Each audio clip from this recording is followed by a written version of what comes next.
And the house I grew up in was situated on a hillside that overlooked a large meadow, which is home to many different creatures.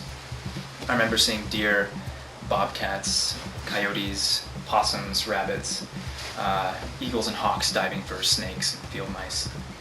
And there was a herd of elk who would come through occasionally to graze and socialize. And I have vivid memories of an early fall morning going outside to do some chores, and since everything was covered in a thick fog, I couldn't see the elk who were over in the meadow when they began bugling to each other. Have any of you ever heard the bugling of elk? Not really. It's one of the most hauntingly beautiful noises I've ever heard, and I still sometimes get a chill when I think about that morning and their song coming to me through the fog.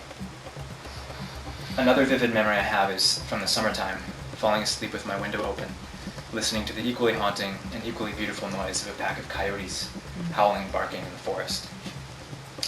And when I think about the coyotes, I can't help but thinking about the frogs as well, who would almost drown out the howling of the coyotes with their own song, which would be coming from the meadow as dusk turned to night. And so, the first time that I remember this feeling that something wasn't right came in my early teens when the meadow was put up for sale and sold to some people who were in the racing horse business. And they brought it home and turned the entire meadow into pasture for their racing horses. And after that, I no longer heard the bugling of the elk. I didn't hear nearly as many frogs at night. And I no longer saw coyotes or bobcats slinking through the tall grass. And this feeling would become stronger whenever I would get in the car with my parents and we would drive somewhere, and I would see a new clear cut where there used to be a forest, and I would see a new shopping center where there used to be a meadow. I would see creeks paved over and wild places developed into strip malls and parking lots. And so during this time, naturally, a conflict was born inside me.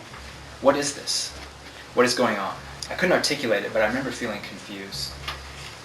Why is it that members of my own culture seem to think it's okay to just pave over a wetland or a forest in the homes of so many different creatures? And why is it that members of this culture seem to think that humans are exempt from the rule that everyone else follows? The rule that you have to give back to the land as much as you take from, that you can't just keep taking and taking. So I remember feeling all these things, but thanks to school, television, video games, mainstream media, all of which implicitly told me that this is just normal. All this expansion is just the way life is. That conflict was kind of buried deep inside and almost forgotten. The voice of the culture was constantly reminding me that it's not the more than human world that is inherently good, but progress. Progress of human society is the highest goal one can aspire to. Progress is what we all should be moving towards. But then something happened my first quarter at college that brought that conflict back to the surface of my thoughts. I was taking an introduction to cultural anthropology class up at Western, and we'd gotten to the section in the textbook on food production.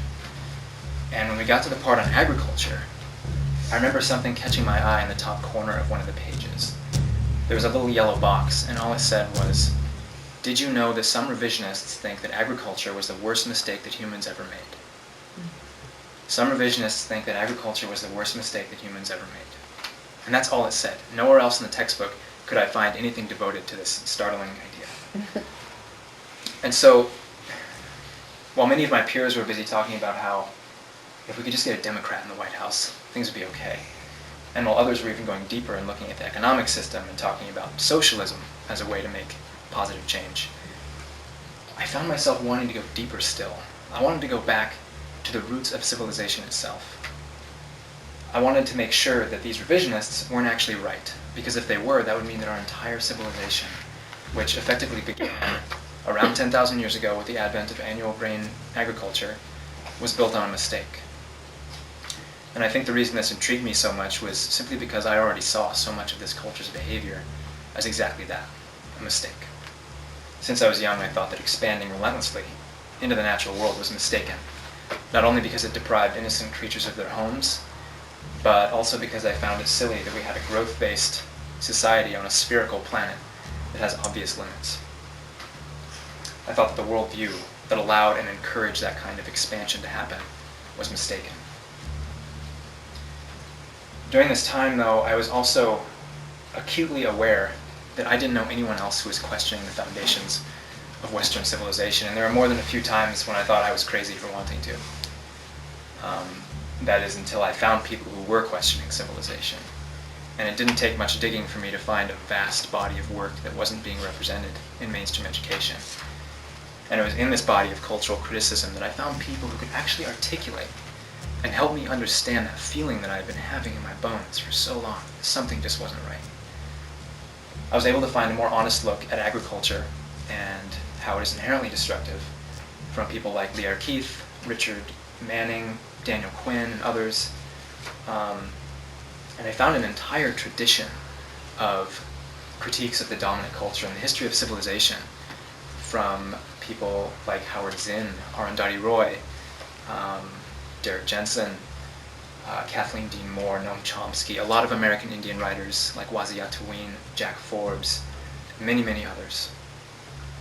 These people had found the path that made the most sense to me, and they had found the path that I wanted to follow as well. And it's the path that's led me here tonight, speaking to you about how I think we've been led astray.